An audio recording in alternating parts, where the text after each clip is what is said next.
Kisah mistis kali ini berjudul Misteri Warung Gaib Alas Roban. Kisah misteri jalur Alas Roban di Kabupaten Batang, Jawa Tengah sudah sering kali kita dengar. Banyak cerita mistis mewarnai jalur pantura yang penuh kelokan dan tanjakan di kawasan hutan itu. Peristiwanya sendiri terjadi sekitar tahun 2004 sebelum dibangunnya jalan tol. Saat itu, sebuah keluarga naik mobil dari Temanggung menuju Jakarta untuk menghadiri acara pernikahan saudaranya. Mobil yang dikemudikan oleh Anton, sebut saja begitu, melewati jalur Weleri Kendal untuk menghindari kemacetan. Sekitar pukul 6 sore, mereka memasuki kawasan Alas Roban. Awal-awal memasuki jalur itu, mereka masih bertemu dengan beberapa kendaraan seperjalanan. Saat mobil sedang melaju, tiba-tiba, salah satu lampu bagian depan mati. Anton menghentikan mobil itu untuk memeriksa kondisi lampu mobil. Dia mencoba mengetuk-ngetuk bagian lampu, dan lampu menyala kembali. Ternyata, ada baut yang sedikit kendor. Mobil pun berjalan kembali tanpa ada masalah lagi. Hanya saja, suasana agak berbeda dari sebelumnya. Kali ini suasana jalanan terlihat sangat sepi. Tidak terlihat satupun kendaraan yang melintas. Mereka berpikir, mungkin karena saat itu bukan akhir pekan, sehingga wajar kalau jalanan sepi dan begitu lengang. Mobil berjalan pelan dan agak terseok-seok karena jalur Alas Roban penuh dengan tanjakan. Setelah melewati beberapa tikungan dan menemukan jalan yang agak rata, mereka memutuskan berhenti untuk makan, sekalian sambil istirahat. Lagi pula, mesin mobil yang sudah panas juga butuh didinginkan. Maklum mobil tua tidak bisa gaspol terus-terusan seperti mobil baru. Akhirnya, mereka melihat warung tenda pecel lele dan memutuskan untuk berhenti mampir. Warung tenda itu ada di pinggir jalan di bawah pohon besar. Di dekatnya, terdapat rambu-rambu lalu lintas warna kuning bertuliskan KM15. Mereka sebenarnya agak ragu, karena warung itu terlihat misterius, di mana sekelilingnya dilingkupi kabut. Namun, pemilik warung sudah menyambutnya dengan ramah. Seorang wanita tua berambut putih, wajahnya bersih dan masih menyisakan kecantikan di masa mudanya. Setelah semua memesan makanan, mereka duduk dengan cara lesehan. Saat menunggu pesanan, mendadak tipis-tipis tercium aroma wangi. Beberapa dari mereka sempat bertatapan, namun nenek tua itu keburu keluar sambil membawa makanan untuk mereka. Sepanjang mereka menyantap makanan, bau wangi semakin menyengat. Nenek pemilik warung itu terlihat duduk tidak jauh dari mereka. Matanya memandang keluar, entah apa yang dilihatnya. Tidak beberapa lama, makan pun selesai. Istri Anton menghampiri si nenek itu untuk membayar makanan. Setelah menghitung beberapa saat, nenek menyebutkan angka sebesar 15.000. Istri Anton terhenyak kaget. Mereka semua jumlahnya berenam, semuanya makan dan minum. Tapi kenapa harganya kok hanya 15.000? Apa tidak salah hitung Mbah? Semuanya 6 porsi. Kok hanya habis 15.000? Istri Anton mencoba meyakinkan. Tidak, harganya memang segitu, kata si nenek. Tapi saya tidak mempunyai uang kecil Mbah, kata wanita itu sambil menyerahkan selembar uang 100 ribuan. Kembaliannya untuk nenek saja ya, untuk cucunya, ujarnya.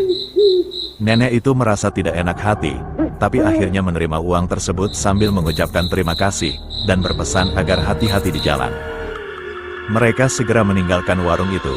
Mobil berjalan seperti biasa, namun, keanehan terjadi lagi, dengan terciumnya bau wangi di dalam mobil.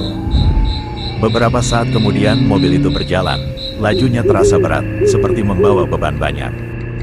Seisi penumpang mulai ketakutan, bau wangi semakin terasa. Di luar, suasana sangat gelap, sama sekali tidak ada kendaraan yang lewat. Andi yang tidak lain kepala keluarga, mencoba menghubungi adiknya, yang tinggal di Pekalongan untuk mengabarkan kondisinya, namun, tidak terhubung. Di tengah suasana mencekam, tiba-tiba terdengar jendela mobil diketuk. Seorang kakek-kakek tiba-tiba muncul di samping jendela. Penumpang lain membaca istighfar sambil menjerit-jerit ketakutan. Antara kaget dan takut, Anton menurunkan kaca. Saya akan bantu mendorong nak, kata kakek itu. Nanti, setelah ketemu jalan perempatan, belok kanan ya, jangan ambil lurus, sebentar lagi sampai, lanjutnya. Lalu kakek itu berjalan ke belakang, dan mendorong mobil seorang diri. Mobil bergerak dan tiba-tiba mesin kembali hidup. Anton segera keluar dari mobil, untuk mengucapkan rasa terima kasih, namun kakek itu tidak terlihat. Masih dengan perasaan tidak karuan, Anton berusaha tenang menjalankan mobilnya sambil terus berzikir. Sampai di jalan perempatan, mobil belok ke kanan, seperti pesan si kakek. Tidak beberapa lama kemudian, sampailah mereka di jalan besar yang terang benderang. Terlihat gapura besar bertuliskan, "Selamat datang Kabupaten Pekalongan." Bersamaan dengan itu, ponsel Anton berbunyi. Adiknya yang tadi ditelepon, rupanya menghubungi balik. Sebelumnya, mereka memang janjian berangkat bersama-sama ke Jakarta. Singkatnya, mereka tiba di rumah adiknya Anton. Mereka sangat kaget ketika melihat jam, karena waktu sudah menunjukkan jam 12 malam. Padahal seharusnya, mereka sudah tiba di Pekalongan sekitar jam 9 malam. Adik dan keluarganya pun heran. Mereka bilang beberapa kali menghubungi ponsel Anton, namun tidak bisa terhubung. Mereka tambah kaget saat mendengar cerita tentang keanehan yang dialami keluarga Anton di sepanjang perjalanan. Terutama, saat makan di warung pinggir jalan. "Warung pecel lele 15, tanya adiknya. "Loh, kok tahu?"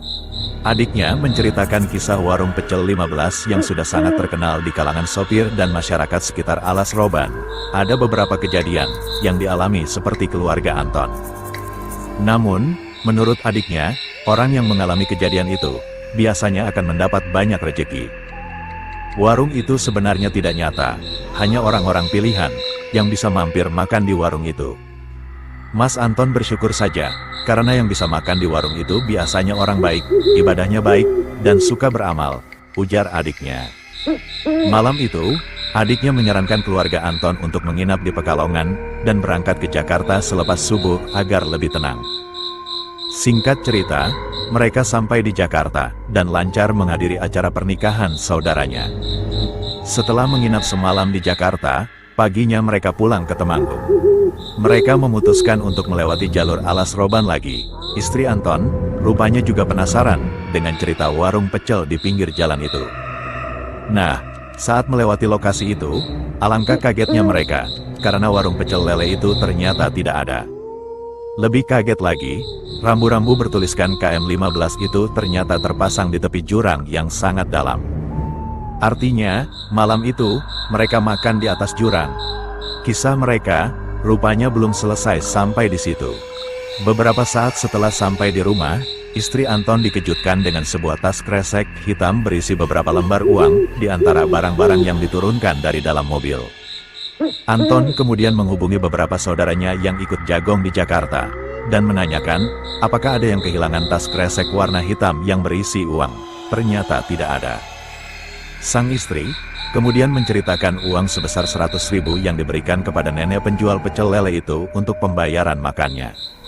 Apakah uang di tas kresek itu merupakan uang kembalian dari si nenek? Wallahu a'lam bishawab.